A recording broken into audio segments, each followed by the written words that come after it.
ओम श्री गणेशाय नमः। श्री सरस्वत्यै नमः। श्री वेदव्यासाय नमः।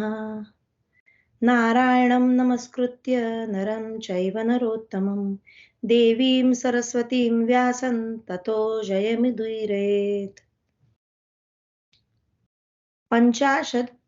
पंचाशदधिक द्विशततमोऽध्यायः। कर्ण के समझाने पर भी दुर्योधन का आमरण अनशन करने का ही निश्चय। कर्ण उवाच। कर्ण बोला, राजन, आज तुम जो यहाँ इतनी लघुता का अनुभव कर रहे हो, इसका कोई कारण मेरी समझ में नहीं आता। शत्रुनाशक वीर, यदि एक बार शत्रुओं के वश में पड़ जाने पर पांडवों ने तुम्हें छुड़ाया है, तो इसमें कौन अद्भुत बात हो गई।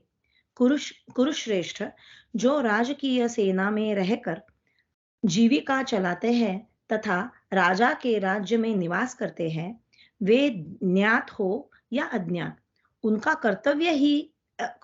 कर्तव्य है कि वे सदा राजा का प्रिय करें। प्रायः देखा जाता है कि प्रधान पुरुष लड़ते लड़ते शत्रुओं की सेना को व्याकुल कर देते हैं। फिर उसी युद्ध में वे बंदी बना लिए जाते हैं और साधारण सैनिकों की सहायता से छूट भी जाते हैं। जो मनुष्य सेनाजीवी है अथवा राजा के राज्य में निवास करते हैं, उन सबको मिलकर अपने राजा के हित के लिए यथोचित प्रयत्न करना चाहिए। राजन, यदि तुम्हारे राज्य में निवास करने वाले पांडवों ने इसी नीति के अनुसार दैववश तुम्हें शत्रुओं के हाथ से छुड़ा दिया है, तो इसमें खेद करने की क्या बात है। राजन, आप श्रेष्ठ नरेश हैं और अपनी सेना के साथ वन में पधारे हैं। ऐसी दशा में यहाँ रहने वाले पांडव यदि आपके पीछे पीछे न चलते, आपकी सहायता न करते, तो यह उनके लिए अच्छी बात न होती। पांडव शौर्य संपन्न, बलवान तथा युद्ध में पीठ न दिखाने वाले हैं। वे आपके दास तो वे आपके दास तो बहुत पहले से ही हो चुके हैं, अतः उन्हें आपका सहायक होना ही चाहिए। पांडवों के पास जितने रत्न थे, उन सब का उपभोग आज तुम ही कर रहे हो। तथापि देखो, पांडव कितने धैर्यवान हैं कि उन्होंने कभी आमरण अनशन नहीं किया। अतः महाबाहो, तुम्हारे इस प्रकार विषाद करने से कोई लाभ नहीं है। राजन, उठो, तुम्हारा कल्याण हो। अब यहाँ अधिक विलंब नहीं करना चाहिए। नरेश्वर, राजा के राज्य में निवास करने वाले लोगों को अवश्य ही उसके प्रिय कार्य करने चाहिए। अतः इसके लिए पछताने या विलाप करने की क्या बात है। शत्रुओं का मान मर्दन करने वाले महाराज, यदि तुम मेरी यह बात नहीं मानोगे, तो मैं भी तुम्हारे चरणों की सेवा करता हुआ यहीं रह जाऊंगा। नरश्रेष्ठ, तुमसे अलग होकर मैं जीवित नहीं रहना चाहता। राजन, आमरण अनशन के लिए बैठ जाने पर तुम समस्त राजाओं के उपहास पात्र हो जाओगे। वैशंपायन उवाच। वैशंपायन जी कहते हैं, राजन, कर्ण के ऐसा कहने पर राजा दुर्योधन ने स्वर्गलोक में ही जाने का निश्चय करके उस समय उठने का विचार नहीं किया। इस प्रकार श्री महाभारत वन पर्व के अंतर्गत घोष यात्रा पर्व में दुर्योधन प्रायोपवेशन के प्रसंग में कर्ण वाक्य संबंधी 250वां अध्याय पूरा हुआ। 1पंचाशदधिक द्विशततमोऽध्यायः। शकुनी के समझाने पर भी दुर्योधन को प्रायोपवेशन से विचलित होते न देखकर दैत्यों का कृत्या कृत्या द्वारा उसे रसाताल में बुलाना। वैशंपायन उवाच। वैशंपायन जी कहते हैं, राजन, तदनंतर अमर्ष में भरकर आमरण उपवास के लिए बैठे हुए राजा दुर्योधन को सांत्वना देते हुए सुबलपुत्र शकुनी ने कहा। शकुनिरुवाच। शकुनी बोला, कुरुनंदन, कर्ण ने बहुत अच्छी बात कही है, जो तुमने सुनी ही है। मैंने पांडवों से तुम्हारे लिए जिस समृद्धशालिनी राजलक्ष्मी का अपहरण किया है, तुम उसे मोहवश क्यों त्याग रहे हो? नरेश्वर, तुम अपनी अल्पबुद्धि के कारण ही आज प्राण त्याग करने को उतारू हो गए हो। अथवा मैं समझता हूं कि तुमने कभी वृद्ध पुरुषों का सेवन नहीं किया है। जो मनुष्य सहसा उत्पन्न हुए हर्ष अथवा शोक पर नियंत्रण नहीं रखता, वह राजलक्ष्मी को पाकर भी उसी प्रकार नष्ट हो जाता है, जैसे मिट्टी का कच्चा बर्तन पानी में गल जाता है। जो राजा अत्यंत डरपोक, बहुत कायर, दीर्घसूत्री यानी आलसी, प्रमादी और दुर्व्यसनवश विषयों में फंसा होता है, उसे प्रजा अपना स्वामी नहीं स्वीकार करती है। पांडवों ने तुम्हारा सत्कार किया है, तो तुम्हें शोक अ, पांडवों ने तुम्हारा सत्कार किया है, तो तुम्हें शोक हो रहा है। इसके विपरीत यदि उन्होंने तिरस्कार किया होता, तो न जाने तुम्हारी कैसी दशा हो जाती। कुंती कुमारों ने जो सद्व्यवहार किया है, उसे तुम शोक का आश्रय लेकर नष्ट न कर दो। राजेंद्र, जहां तुम्हें हर्ष मनाना और पांडवों का सत्कार करना चाहिए था, वहां तुम शोक कर रहे हो। तुम्हारा यह व्यवहार तो उल्टा ही है। अतः मन में प्रसन्नता लाओ, शरीर का त्याग न करो। पांडवों ने तुम्हारे साथ जो सद्व्यवहार किया है, उसे स्मरण करो और संतुष्ट होकर उनका राज्य उन्हें लौटा दो। ऐसा करके यश और धर्म के भागी बनो। मेरे इस प्रस्ताव को समझकर ऐसा ऐसा ही करो।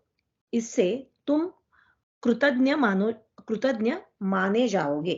पांडवों के साथ उत्तम भाईचारा का बर्ताव करके उन्हें राज्य सिंहासन पर बिठा दो और उनका पैतृक राज्य, पैतृक यानी पितृ का राज्य, उन्हें समर्पित कर दो। इससे तुम्हें सुख प्राप्त होगा। वैशंपायन उवाच।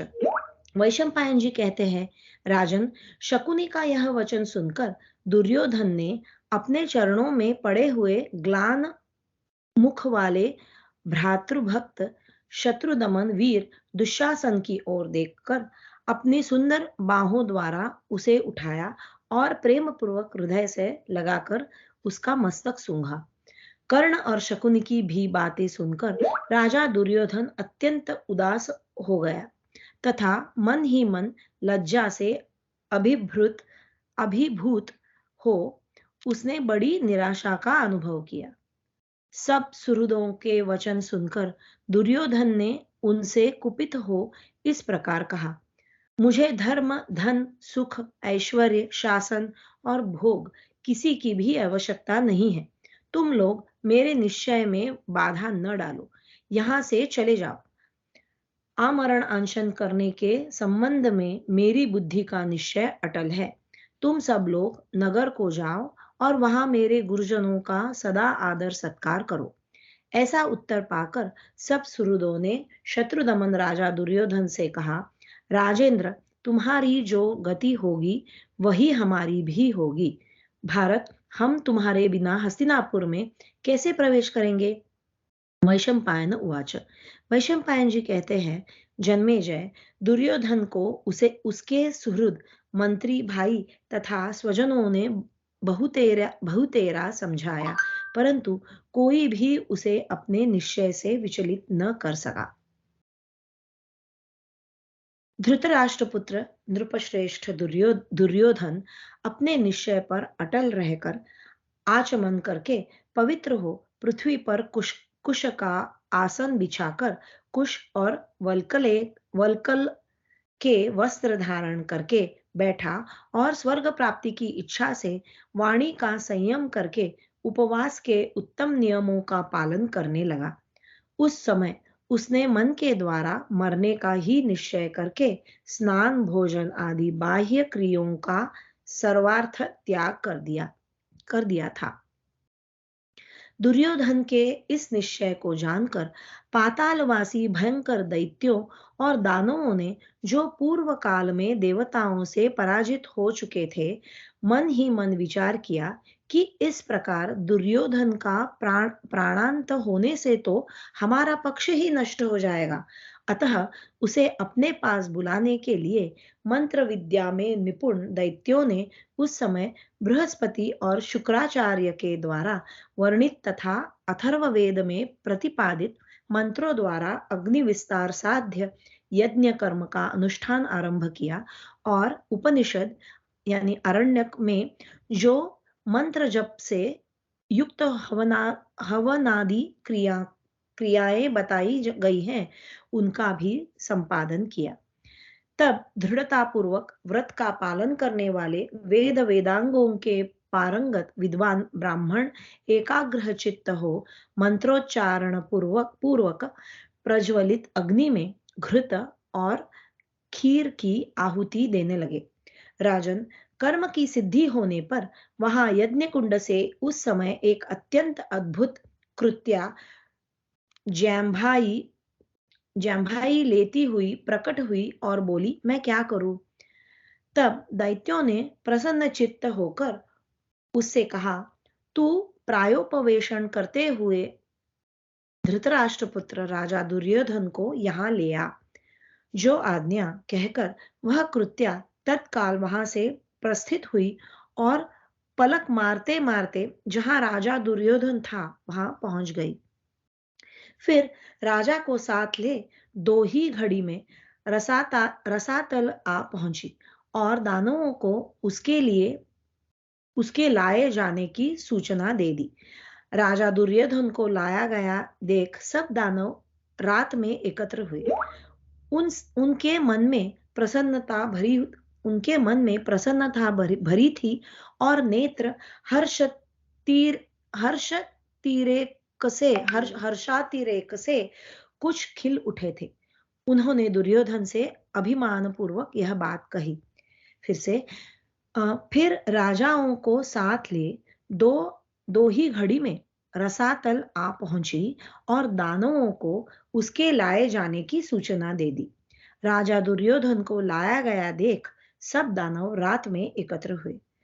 उनके मन में प्रसन्नता भरी थी और नेत्र हर्षातिरेक से कुछ खिल उठे थे। उन्होंने दुर्योधन से अभिमान पूर्वक यह बात कही।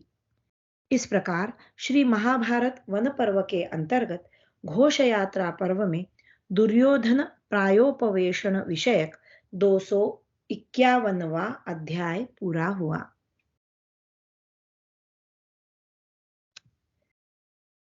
द्विपंचाशदधिक द्विशततमोऽध्यायः।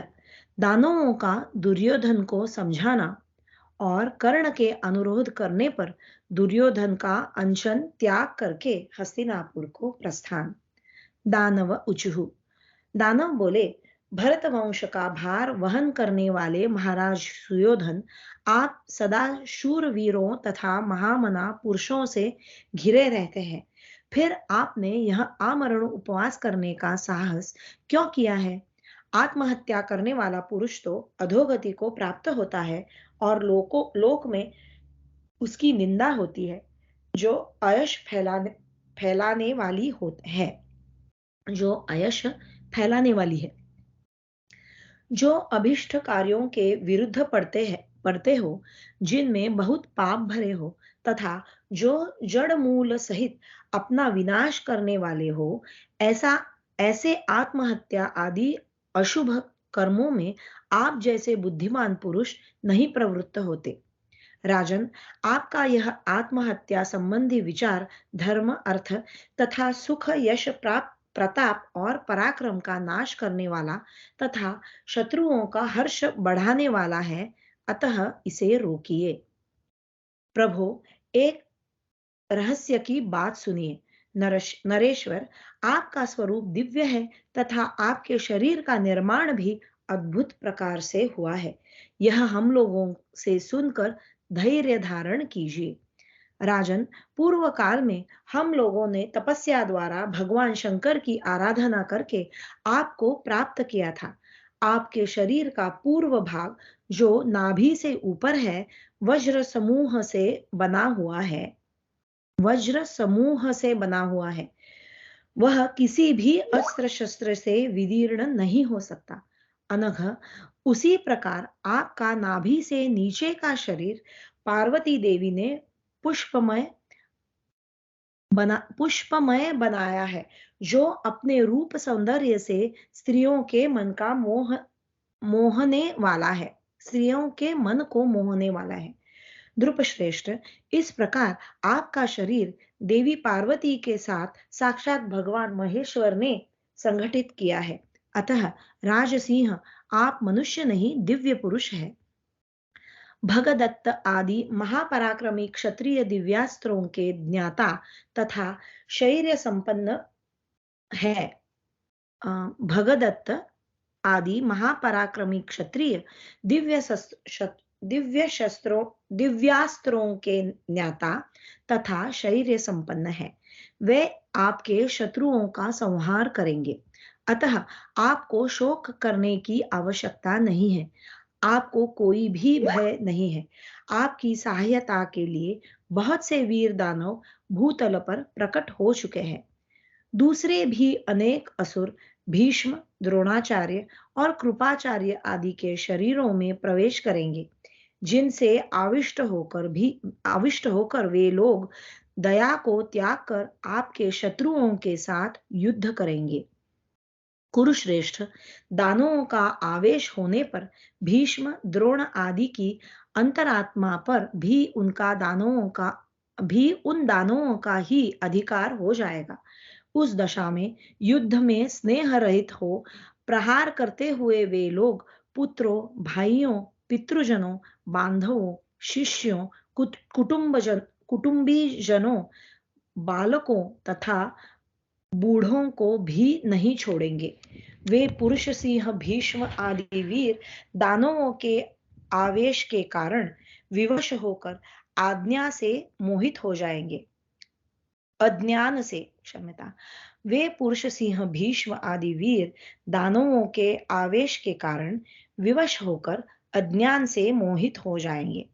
उनके मन में मलिनता आ जाएगी और वे स्नेह को दूर छोड़कर प्रसन्नता पूर्वक अस्त्र शस्त्रों द्वारा प्रहार करेंगे। इसमें विधि निर्मित होनहार ही कारण होगा। इसमें विधि निर्मित होनहार ही कारण है। एक दूसरे के विरुद्ध भाषण करते हुए वे सब योद्धा कहेंगे, आज तू मेरे हाथों से जीवित नहीं बच सकता। कुरुश्रेष्ठ, इस प्रकार सभी अस्त्र शस्त्रों की वर्षा करते हुए पराक्रम पर डटे रहेंगे और परस्पर होड़ लगाकर जनसंहार करेंगे। वे दैव प्रेरित महाबली महात्मा पांचों पांडव भी इन भीष्म आदि का सामना करते हुए इनका वध करेंगे। राजन, दैत्यों तथा राक्षसों के समुदाय क्षत्रिय योनि में उत्पन्न हुए हैं। दैत्यों तथा राक्षसों के समुदाय क्षत्रिय योनि में उत्पन्न हुए हैं, जो आपके शत्रुओं के साथ पराक्रम पूर्वक युद्ध करेंगे। वे महाबली वीर दैत्य आपके शत्रुओं पर गदा, मुसल, शूल तथा अन्य छोटे बड़े अस्त्र शस्त्रों द्वारा प्रहार करेंगे। वीर, आपके भीतर जो अर्जुन का भय समाया हुआ है, वह भी निकाल देना चाहिए, क्योंकि हम लोगों ने अर्जुन के वध का उपाय भी कर लिया है। श्री कृष्ण के हाथों जो नरकासुर मारा गया है, उसकी आत्मा कर्ण के शरीर में घुस गई है। वीरवर, वह यानी नरकासुर उस वैर को याद करके श्री कृष्ण और अर्जुन से युद्ध करेगा। महारथी कर्ण योद्धाओं में श्रेष्ठ और अपने पराक्रम पर गर्व रखने वाला है। वह रणभूमि में अर्जुन तथा आपके अन्य सब शत्रुओं पर अवश्य विजयी होगा। इस बात को समझकर वज्रधारी इंद्र अर्जुन की रक्षा के लिए छल करके कर्ण के कुंडल और कवच का अपहरण कर लेंगे। फिर से एक बार पहला भी, महारथी कर्ण योद्धाओं में श्रेष्ठ और अपने पराक्रम पर गर्व रखने वाला है। वह रणभूमि में अर्जुन तथा आपके अन्य सब शत्रुओं पर अवश्य विजयी होगा। इस बात को समझकर वज्रधारी इंद्र अर्जुन की रक्षा के लिए छल करके कर्ण के कुंडल और कवच का अपहरण कर लेंगे। इसलिए हम लोगों ने भी 1 लाख दैत्यों तथा राक्षसों का को इस काम में लगा रखा है, जो संक्षप्तक संक्षप्तक नाम से विख्यात है। वे वीर अर्जुन को मार डालेंगे। अतः आप शोक न करें नरेश्वर, आपको इस पृथ्वी का निष्कंटक राज्य भोगना है। अतः कुरुनंदन, आप विषाद न करें, यह आपको शोभा नहीं देता है। आपके नष्ट हो जाने पर तो हमारे पक्ष का ही नाश हो जाएगा। वीरवर जाइए, आप अब आपको किसी तरह भी अन्यथा विचार नहीं करना चाहिए। देखिए, देवताओं ने पांडवों का आश्रय ले रखा है, परंतु हमारी गति तो सदा आप ही है। वैशंपायन उवाच।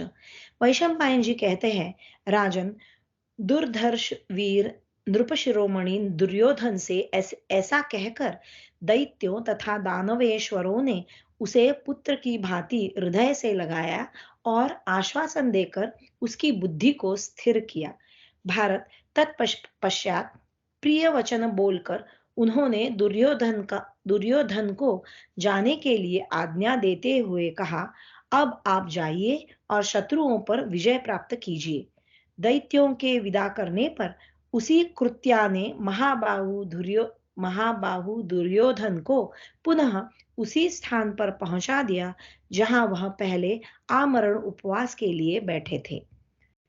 वीर राजा दुर्योधन को वहां रखकर कृत्या ने उसके प्रति सम्मान प्रदर्शित किया और उससे आज्ञा लेकर जैसे जैसे आई थी वैसे ही अदृश्य हो गई। भारत कृत्या के चले जाने पर राजा दुर्योधन ने इन सारी बातों को स्वप्न समझा।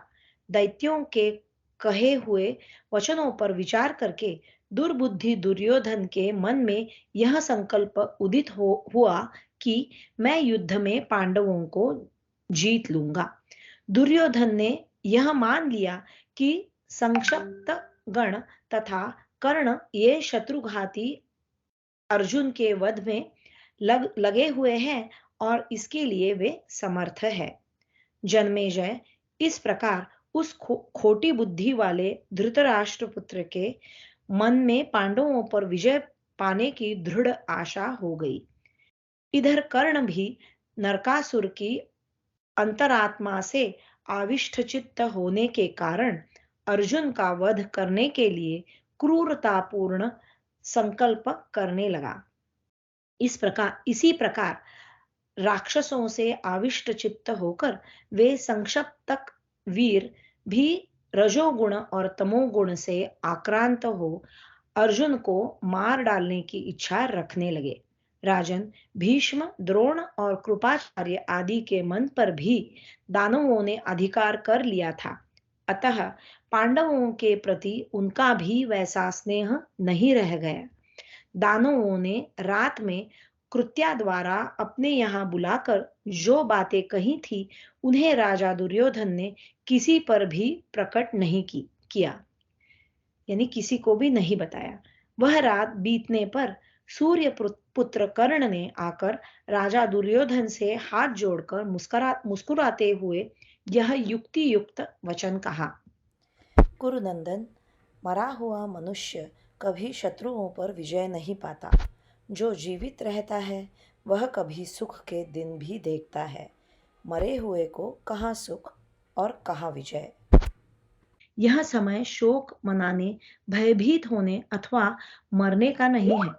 यह कहकर महाबाहु कर्ण ने दोनों भुजाओं से खींचकर दुर्योधन को हृदय से लगा लिया और कहा, शत्रुघाती नरेश, उठो, क्यों सो रहे हो? किस लिए शोक करते हो?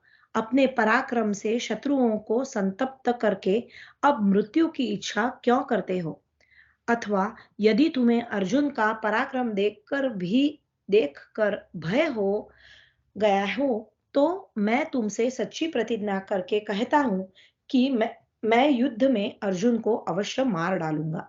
महाराज, मैं धनुष्य छूकर सच्चाई के साथ यह शपथ ग्रहण करता हूँ कि 13वां वर्ष व्यतीत होते ही पांडवों को तुम्हारे वश में ला दूंगा।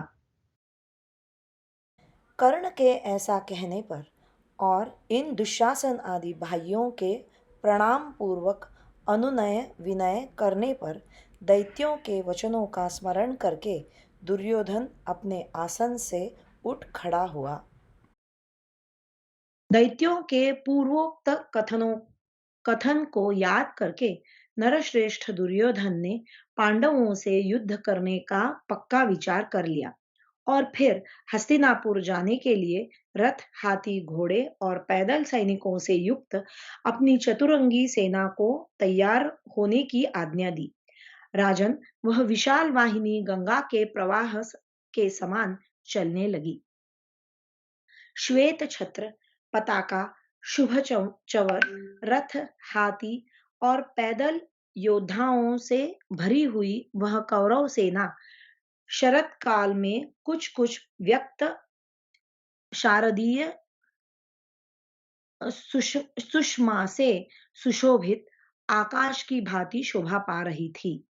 फिर से, श्वेत छत्र, पताका, शुभ चवर, रथ, हाथी और पैदल योद्धाओं से भरी हुई वह कौरव सेना शरत काल में कुछ कुछ व्यक्त शारदीय सुषमा से सुशोभित आकाश की भांति शोभा पा रही थी।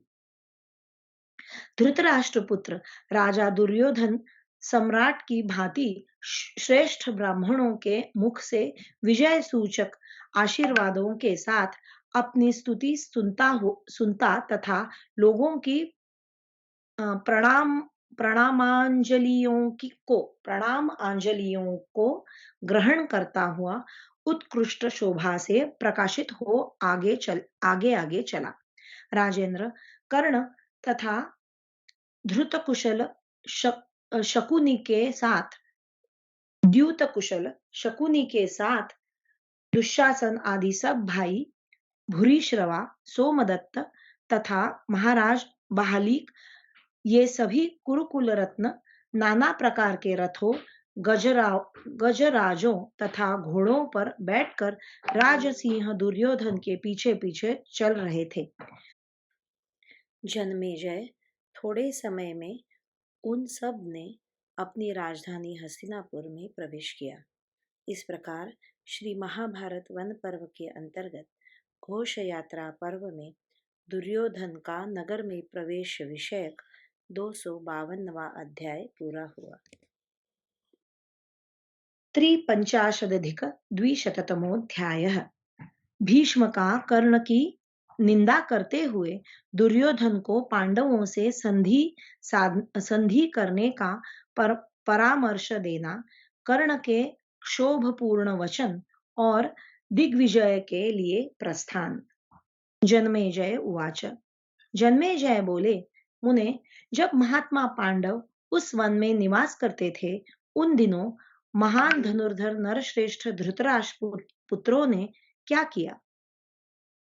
सूर्यपुत्र कर्ण, महाबली शकुनी, भीष्म, द्रोण तथा कृपाचार्य, इन सब ने कौन सा कार्य किया, यह मुझे बताने की कृपा करें। वैशंपायन उवाच। वैशंपायन जी कहते हैं, वैशंपायन जी ने कहा, महाराज, पांडवों द्वारा गंधर्वों से छुटकारा मिल जाने पर जब दुर्योधन विदा होकर हस्तिनापुर पहुंच गया और पांडव जाकर पूर्ववत वन में ही रहने लगे, तब भीष्म जी ने धृतराष्ट्र पुत्र दुर्योधन से यह बात कही। तात, तुम्हारे तपोवन जाते समय जैसा कि मैंने पहले ही कह दिया था, वही आज भी कह रहा हूं। मुझे तुम्हारा वहां जाना अच्छा नहीं लगा और वहां जाकर तुमने जो कुछ किया वह भी पसंद नहीं आया। वीर, शत्रुओं ने तुम्हें वहां बलपूर्वक बंदी बना लिया और धर्मज्ञ पांडवों ने भी तुम्हें उस संकट से छुड़ाया है। क्या अब भी तुम्हें लज्जा नहीं आती? गांधारी नंदन, सेना सहित तुम्हारे सामने ही सूत पुत्र कर्ण गंधर्वों से भयभीत हो युद्ध भूमि से भाग निकला। राजेंद्र, राजकुमार, जब सेना सहित तुम चीखते चिल्लाते रहे, उस समय महात्मा पांडवों ने जो पराक्रम कर दिखाया था, वह भी तुमने प्रत्यक्ष देखा है। महाभावो महाबाहो, उस समय खोटी बुद्धि वाले सूतपुत्र कर्ण का पराक्रम भी तुमसे छिपा नहीं था। नरक श्रेष्ठ, धर्मवत्सल, मेरा तो ऐसा विश्वास है कि धनुर्वेद, शौर्य और धर्माचरण में कर्ण पांडवों की अपेक्षा चौथाई योग्यता भी नहीं रखता। मेरा तो ऐसा विश्वास है कि धनुर्वेद, शौर्य और धर्माचरण में कर्ण पांडवों की अपेक्षा चौथाई योग्यता भी नहीं रखता है। अतः संधि वेत्ताओं में श्रेष्ठ नरेश, मैं तो इस कुल के अभ्युदय के लिए उन महात्मा पांडवों के साथ संधि कर लेना ही उचित समझता हूँ। राजन, भीष्म के ऐसा कहने पर राजा दुर्योधन हंस पड़ा और शकुनी के साथ सहसा वहां से अन्यत्र चला गया। महाबली दुर्योधन को अन्यत्र गया जान कर्ण और दुशासन आदि महान धनुर्धरों ने उसका अनुसरण किया। राजन, उन सबको वहां से प्रस्थान करते देख कुरुकुल पितामह भीष्म लज्जित होकर अपने आवास स्थान को चले गए। महाराज, भीष्म के चले जाने पर राजा दुर्योधन फिर उसी स्थान पर लौट आया और अपने मंत्रियों के साथ गुप्त मंत्रणा करने लगा। मित्रों, क्या करने से हम लोगों की भलाई होगी? हमारे लिए कौन सा कार्य शेष रह गया है? कैसे करने से हमारा कार्य शुभ परिणाम जनक होगा? क्या करने से हमारा हित होगा है? क्या करने से करने में हमारा हित है? आज इसी विषय पर हम हम लोगों को विचार करना है। कर्ण उवाच, कर्ण बोला, कुल कुरुकुल रत्न दुर्योधन, मैं तुमसे जो कुछ कह रहा हूं उस पर ध्यान दो। भीष्म सदा हमारी निंदा और पांडवों की प्रशंसा करते रहते हैं।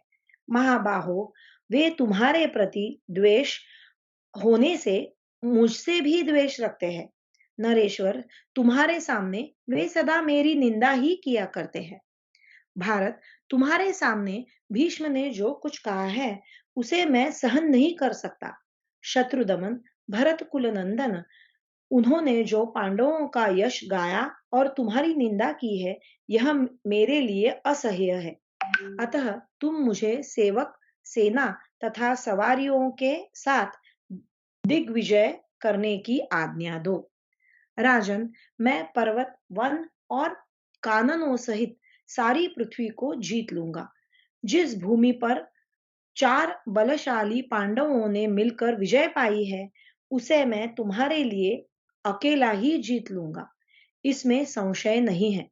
खोटी बुद्धि वाला कुलाधम भीष्म मेरे इस पराक्रम को अपनी आंखों देखे। जो अनिंदनीय की निंदा और अप्रशंसनीय की प्रशंसा करता है, वह भीष्म आज मेरा बल देख ले और अपने आप को धिक्कारे। राजन, मुझे आज्ञा दो, तुम्हारी विजय निश्चित है। यह मैं तुमसे प्रतिज्ञा पूर्वक सत्य कहता हूँ और शस्त्र छूकर शपथ करता हूँ। भरत श्रेष्ठ राजन, कर्ण की यह बात सुनकर राजा दुर्योधन ने बड़ी प्रसन्नता के साथ उससे कहा, वीर, मैं धन्य हूँ, तुम्हारे अनुग्रह का पात्र हूँ, क्योंकि तुम जैसे महाबली सुहृद सदा मेरे हित साधन में लगे रहते हैं। आज मेरा जन्म सफल हो गया। वीरवर, जब तुम्हें विश्वास है कि तुम्हारे द्वारा सब शत्रुओं का संहार हो सकता है, तब तुम दिग्विजय के लिए यात्रा करो। तुम्हारा कल्याण हो। मुझे अवश्य व्यवस्था के लिए आज्ञा दो। मुझे आवश्यक व्यवस्था के लिए आज्ञा दो। जनमेजय बुद्धिमान दुर्योधन के इस प्रकार कहने पर कर्ण ने यात्रा संबंधी सारी आवश्यक तैयारी के लिए आज्ञा दे दी। तदनंतर महान धनुर्धर कर्ण ने मांगलिक शुभ पदार्थों से जल के द्वारा स्नान करके द्विजातियों की आशीर्वादमय वाणी से सम्मानित एवं प्रशंसित हो शुभ नक्षत्र, शुभ तिथि और शुभ मुहूर्त में यात्रा की। उस समय वह अपने रथ की घरघराहट से चराचर भूतों सहित समस्त त्रिलोकी को प्रतिध्वनित कर रहा था। इस प्रकार श्री महाभारत वन पर्व के अंतर्गत घोष यात्रा पर्व में कर्ण दिग्विजय विषयक 253वां अध्याय पूरा हुआ। हरि ओम।